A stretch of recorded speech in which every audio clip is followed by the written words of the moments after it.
What's with that cheap suit? I bet your cleaning company isn't doing well, huh? Can a failure like you even afford the participation fee? At the reunion, my ex-girlfriend, whom I hadn't seen since starting my cleaning business, hurled these harsh words at me. The girl who used to be kind had completely changed her personality. However, after I revealed a shocking truth to her, her attitude towards me changed drastically. My name is Michael. When I was in the 3rd grade, I lost both of my parents to illness and was taken in by my paternal grandfather. My grandfather was very kind and supportive during my time of grief. Thanks to him, I was able to overcome the sorrow of losing my parents. I loved my grandfather very much. He was also a very neat and tidy person. It made sense, considering he ran a small cleaning company and was very particular about cleanliness. Cleaning cleanses the soul too, he often said. Thanks to long-standing clients, his business managed to survive, but it was always a tight operation. Although I was the grandson of the company's owner, people often mistook me for being wealthy, but in reality, we lived a very modest life. We were far from luxury. The employees at my grandfather's company were all kind-hearted people. When my grandfather was bedridden with a cold, they took care of me. They even helped me with my homework. Though I didn't have parents, I felt blessed by the people around me. My dream was to become a doctor. I was inspired by the doctors who tried their best to save my parents until the very end. In the end, my parents couldn't be saved, but the doctors were so dedicated that my grandfather often said, "We were lucky to have such caring doctors." I studied very hard. For high school, I was accepted into a top local public school known for academic excellence. I couldn't afford tutoring, but I maintained high grades in high school. My goal was to get into medical school right out of high school, so I had to work hard. My grandfather supported my dream, saying, "I'll work hard so you can go to the university of your choice, Michael." Seeing him work so hard motivated me to study even harder. In my sophomore year of high school, I became close with a female student. Her name was Jessica. Her parents owned a famous company. Jessica was indeed a president's daughter, a true lady of high society. She lived in what could only be described as a mansion, coming from a wealthy family. However, Jessica wasn't your typical heiress. She wasn't much interested in fashion. She aspired to work in robotics in the future and was even a member of the robotics club. Jessica and I were academic rivals, often competing for the top spot in our class. We were aware of each other but weren't close at first. One day, Jessica came to me with a math workbook. "Michael, do you understand this problem?" I asked my friends, but none of them get it, so I thought maybe you would. "Let me take a look." I looked at the workbook. Fortunately, I understood how to solve it right away, so I explained it to her. Jessica was delighted, saying, "Thank you, your explanation was so clear." This incident brought Jessica and me closer. As we helped each other with studies, we became comfortable enough to talk like friends. Jessica admired me for maintaining high grades without attending tutoring, calling me hardworking and cool. I was much poorer than Jessica and didn't own any luxury items. But she never cared about that and treated me just the same. She looked beyond titles and appearances, and I found myself falling for her. When I confessed my feelings, Jessica also admitted that she liked me. After that, we started going on dates on weekends and studying together at each other's houses. We supported each other during the intense study period just before our exams. Thanks to that, we both got accepted into our first choice universities. I attended a national university's medical school, which was close enough to commute from home. Jessica went to a private university's mechanical engineering department in a major city. Since Jessica's university was far away, she had to move, turning our relationship into a long-distance one. It was sad to be apart, but we stayed in touch regularly through our phones and met up and traveled together during longer vacations like summer break. I still enjoyed spending time with Jessica, but she gradually began to change.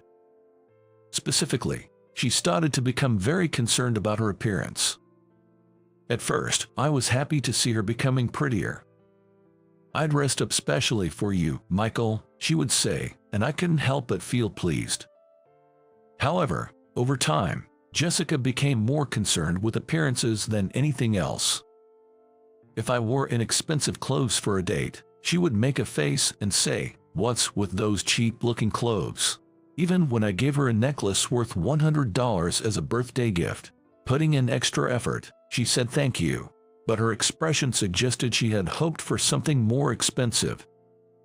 Jessica's change in personality was likely influenced by the friends she made at university. Being in a university in a major city, many students were focused on fashion. There also seemed to be a strong emphasis on academic prestige. She became more concerned about appearances due to their influence. Yet, her love for robotics never faded.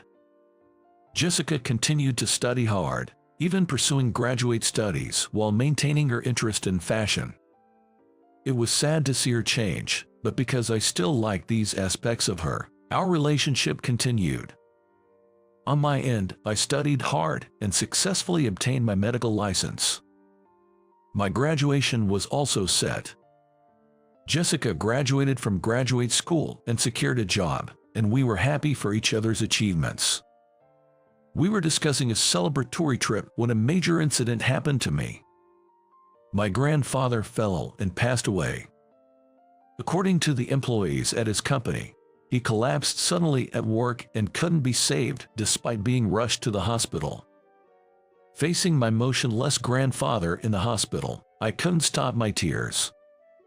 I somehow managed to get through the funeral and other procedures, but my heart felt heavy and my body was lethargic.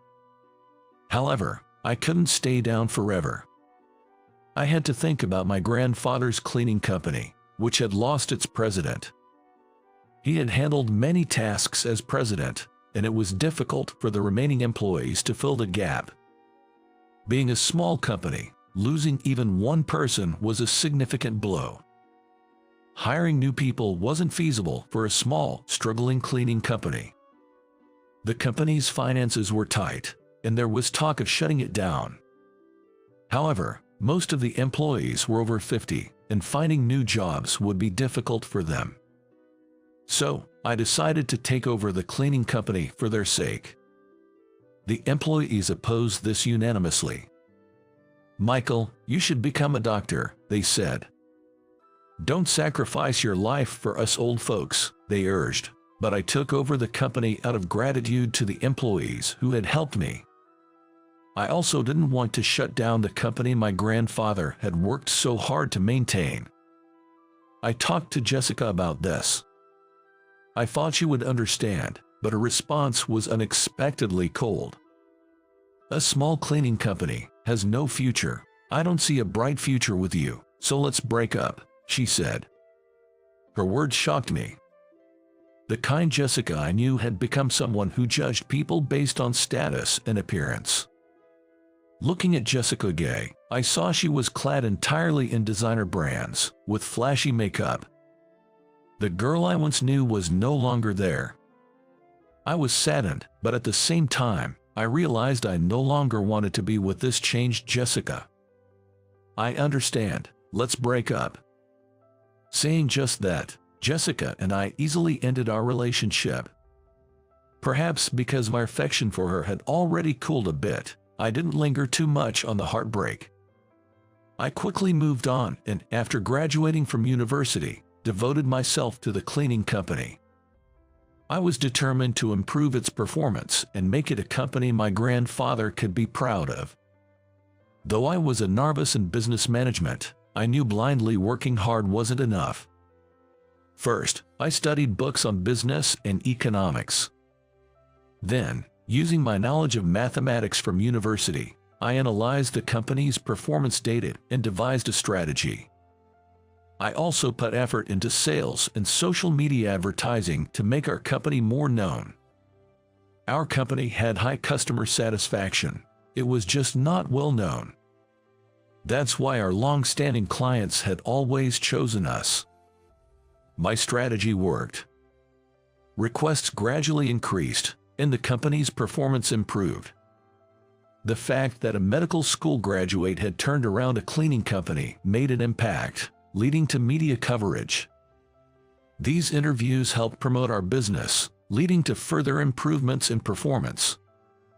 As work increased, so did our need for more hands, especially as our staff was aging. Due to the aging workforce, we decided to hire younger employees. The cleaning industry isn't exactly a popular field. To my surprise, we received more applications from people in their 20s than expected, bringing new energy to the company. Of course, not everything went as planned, and there were many failures.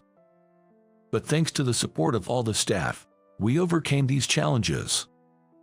I can't thank them enough. Years after taking over the cleaning company, I received an invitation to a high school reunion. Wanting to see old friends, I decided to attend. "Michael, you need a break from all the hard work," a veteran employee told me, so I planned to enjoy myself. The reunion was held in a fancy hotel. I quickly found my friends. "It's been a while," I called out, and they smiled happily in response. We had a great time reminiscing. The buffet food was delicious, and I was having a good time. An hour into the reunion, I stepped out to use the restroom and saw a woman. It was Jessica. She wore an expensive-looking necklace and a glamorous dress. Feeling a bit awkward, but not wanting to ignore her, I said, "Long time no see. How have you been?" I had a faint hope that, after all this time, we could casually chat like we used to.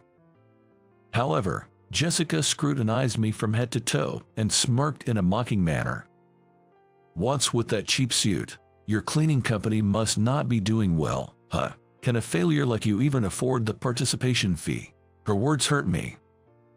It was foolish of me to hope she might have returned to her kinder self.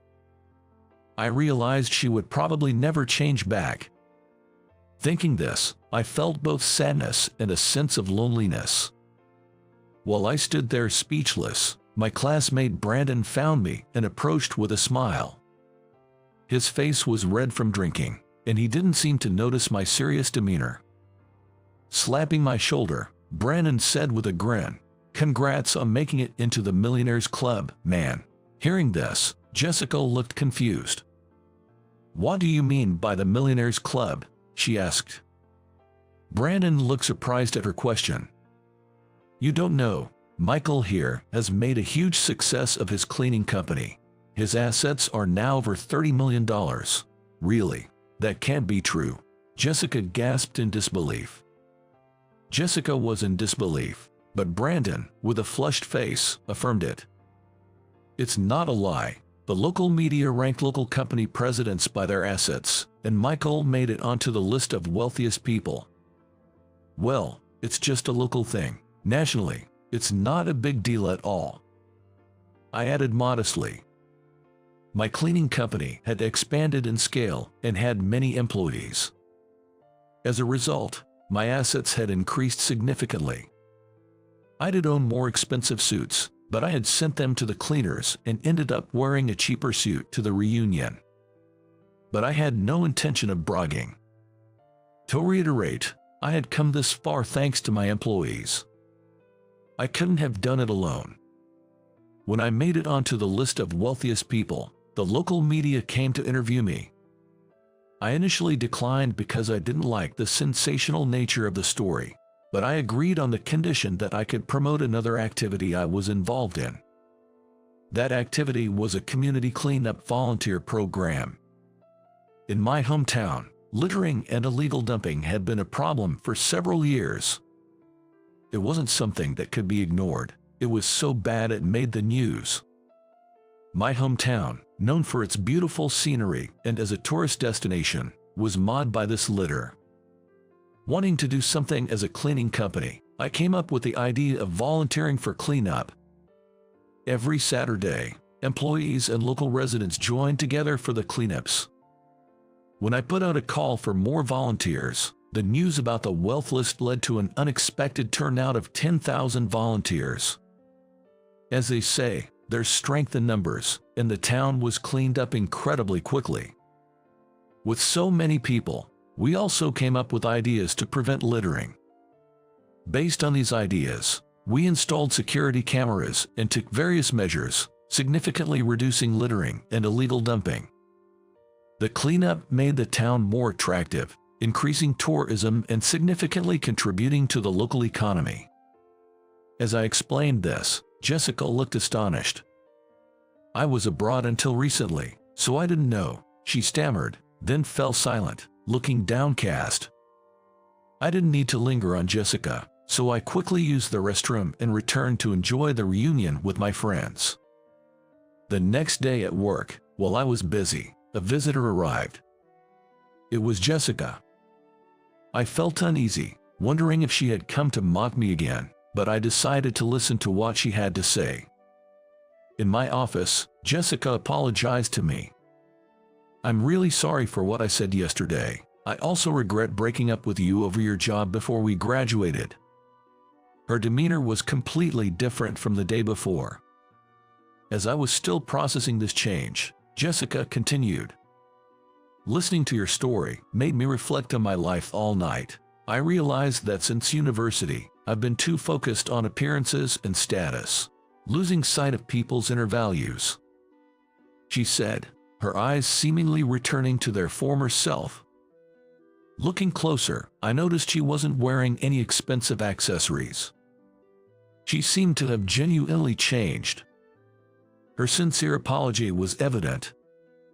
"Learning about your volunteer work made me realize how selfish and shallow I've been. You've been working selflessly for others, even when it doesn't bring you money. While I've only cared about making myself look better, from now on, I want to live for others, like you do." Jessica then looked saddened. "After hearing about your success, I thought you might think I'm only interested in money. I wish I had realized my mistakes sooner, but I really wanted to apologize, so I came here. Sorry for showing up so suddenly. I'll leave now." "Wait," I called out, stopping Jessica as she tried to leave, downcast. "I can see you're truly remorseful. I don't think you're after money. I forgive everything that happened before," I said, speaking from the heart. I smiled warmly, looking into Jessica's eyes. "It's all in the past now. I'm glad to see you've returned to your old self." Jessica replied with tears in her eyes, "Thank you, I'm sorry." After a long time, Jessica and I were able to mend our relationship. I was truly happy she had rediscovered what was important. A week later, Jessica contacted me, asking, "Could we discuss a work matter? Could you come to the office building near the station?" The building, recently completed, was an impressive structure. When I arrived, Jessica greeted me. "This office building actually belongs to my company," she revealed. "Really?" I exclaimed. After her studies abroad, Jessica returned to US, opting not to take over her parents' business. Instead, she decided to establish her own company. "I've always loved robots, so I founded a company that develops them," she explained. Even though her personality had changed, her passion for robots remained. "I want your company to handle the cleaning of this office building. I trust you completely since you're the president," she proposed. "Of course, I'd be happy to. We'll clean it with all our heart," I assured her. Hearing my eager agreement, Jessica smiled warmly. "I'm really glad to have Michael clean up my heart as well." I was pleased to be of help to Jessica. Subsequently, Jessica sent a robot to my company that would make cleaning easier. "It's a product we're planning to release, but I'd like you to use it and tell me what's good and bad about it," she requested. The robot was incredibly user-friendly and highly praised by our on-site staff. It improved work efficiency and made the job easier on their bodies. Half a year later, Jessica and I got back together. Watching her strive daily to create robots that help people reignited my feelings for her. Lately, I've been thinking about marriage and contemplating when to propose. On the anniversary of my grandfather's death, I took Jessica to visit his grave. I believe that my grandfather would have approved of and been happy with Jessica as she is now. Of course, I've continued to work hard without cutting corners. I'm expanding my business further, and Jessica is continuously creating hit products. No matter how successful we become, we've promised to never forget our gratitude towards others and to maintain a pure heart. I believe having a pure heart is vital in life.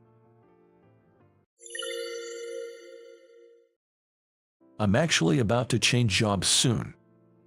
Is that because you got fired, not because you're changing jobs? With your high school education and clumsiness, there's no way you could find another job. Looking down on me with a mocking face, she underestimated me. I got headhunted, actually. I'll be your boss soon. What? After that, I learned about her shocking past. My name is Ethan. My parents both worked, so I spent a lot of time with my grandfather, who lived with us. He was a police officer working at the local station, known as a kind officer, beloved by everyone in town. Even outside of his duty hours, he often went out to help with troubles in the neighborhood, offering advice and assistance. One night, my parents were out, and it was just my grandfather and me at home. Suddenly, we received a call from the owner of the nearby diner. "There's a customer here who can't pay. It's a woman with a child. I'm not sure what to do." "Understood. I'll be there right away." Since he couldn't leave me, a young child, alone at home, my grandfather carried me on his back and rushed to the diner. The woman who couldn't pay was sitting there dejectedly with her young daughter. The girl, not understanding the situation, looked frightened and tearful. The woman pleaded to my grandfather. "It's not a dine and dash. I had my wallet just a moment ago. I must have dropped it somewhere." My grandfather, a seasoned police officer, instantly recognized that the woman was not a bad person and said to the shop owner, "If she lost her wallet, it can't be helped. I'll cover the cost for now." He paid the bill and took the woman and her daughter out of the shop. After getting their names and addresses, he let them go. That night, my grandfather and I, with me still on his back, searched for the woman's lost wallet. We finally found it at dawn and delivered it to the woman's home. Although I was young, being carried on his back, I could feel my grandfather's kindness. I understood why he was known as a kind officer, beloved by everyone in town. "Grandpa, when I grow up, I want to be a police officer too." When I said this, my grandfather smiled and said, "Ethan, I don't help people because I'm a police officer. I do it because I can't ignore people in trouble." Really? So, if you see someone in trouble, help them out. Good things will come your way eventually. Okay, I understand. My grandfather was my pride. Throughout elementary and middle school, I followed his advice, helping students in trouble, regardless of whether they were older or younger. Some students talked behind my back, calling me a phony and saying they didn't like me. But I didn't let it bother me. However, when I saw one of them bullying a younger student, I couldn't ignore it and confronted him. "Here comes Mr. Goody Two-Shoes again. This is none of your business. Back off. Don't do things that hurt others." Angered, he suddenly attacked me, and we ended up in a scuffle. In my passionate defense, we ended up in a scuffle. Eventually, we both collapsed, exhausted, but then he suddenly burst out laughing, and I found myself laughing too. "I thought you were just a goody two-shoes, but you're pretty tough. I've changed my mind about you." "You too." That's how we became friends. Just as my grandfather said, doing good deeds leads to good things. That's what I thought at the time. But in high school, there was one student who targeted me, causing trouble. It wasn't a boy, but a girl, and I was at a loss on how to handle her. Her name was Olivia. She was smart, always topping the class, charming in looks, and popular among both boys and girls. Yet, for some reason, Olivia always had a cold and disdainful attitude towards me alone. I was also a good student, so Olivia and I were chosen as class representatives together. As the cultural festival approached, the workload for class representatives was heavy. Our class decided to set up a pancake stall, with the girls handling the preparation and cooking of ingredients, and the boys building the stall. On the day before the festival, the stall was completed. It was a rush job, but we managed to create a pretty decent stall. What's this? This stall looks terrible. What do you mean? All the boys worked hard on it. It's because you as the class rep are useless. That's why we ended up with this odd stall. Redo it by tomorrow. Tomorrow? That's impossible. Then our class will have to cancel its participation in the festival. It's your responsibility, Ethan. Reluctantly, I stayed up all night alone to redo the stall.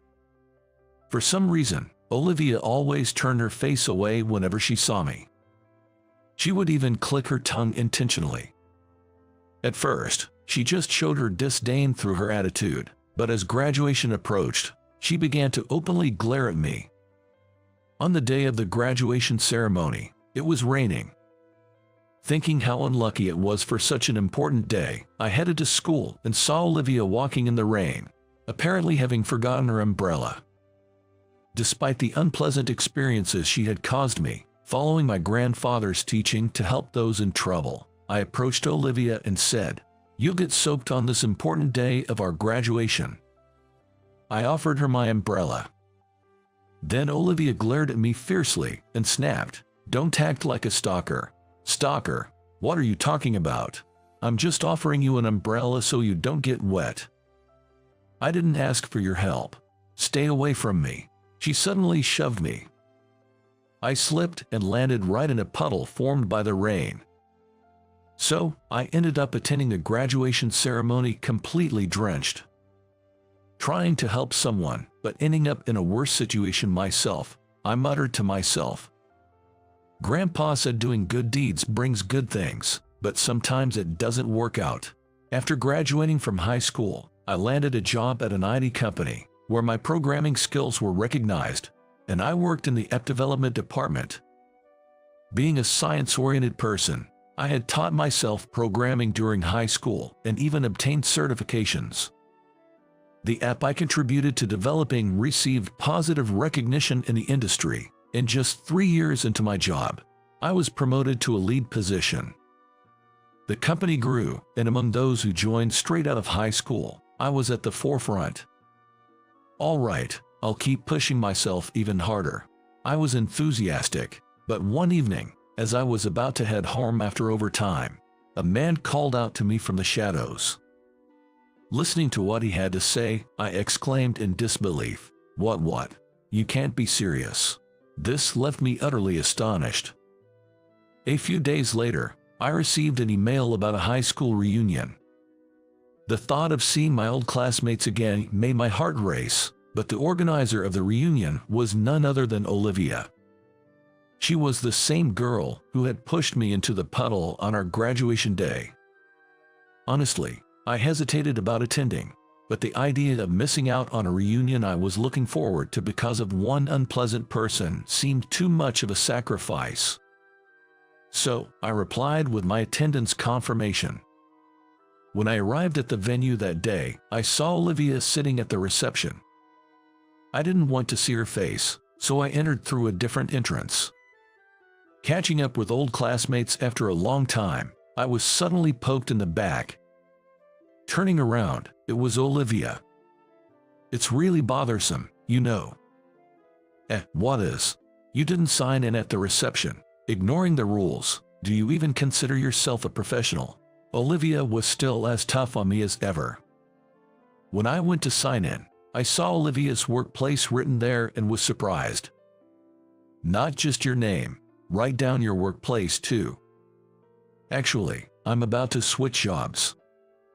That's not a job change. You got fired, right? With your high school education and clumsiness, there's no way you could switch jobs. I called Olivia back as she was about to return to the reception with a mocking look and said, "I'm being headhunted actually. I'll be your boss soon." Olivia was visibly shocked. I patted Olivia on the shoulder and left the venue. The man who appeared from the shadows after I worked overtime was a professional scout from a staffing agency. He had noticed my skills that contributed to the rapid growth of the IT company and offered me a headhunting opportunity. And the company he proposed for my new job was the one where Olivia worked. I switched to a major telecommunications equipment manufacturer, where a position as head of the development department was prepared for me. Although I was the youngest in management, it was also a testament to the high expectations of the company. Olivia was assigned as a project leader, making her a direct subordinate to me. Olivia couldn't honestly accept this fact, and couldn't resort to the same kind of harassment as in high school. She avoided eye contact and didn't speak to me. "Olivia, how long will it take to fix the project? Don't call me by my name." "Oh, right. We were high school classmates, so sorry." Even at work, Olivia was seen as a Madonna figure, but she remained cold only to me. She must have not found it amusing that I, whom she looked down upon, suddenly arrived and became her boss. I tried to talk to Olivia as little as possible. Once I got accustomed to the new workplace, a female employee invited me out for lunch. She was cheerful, so I readily accepted.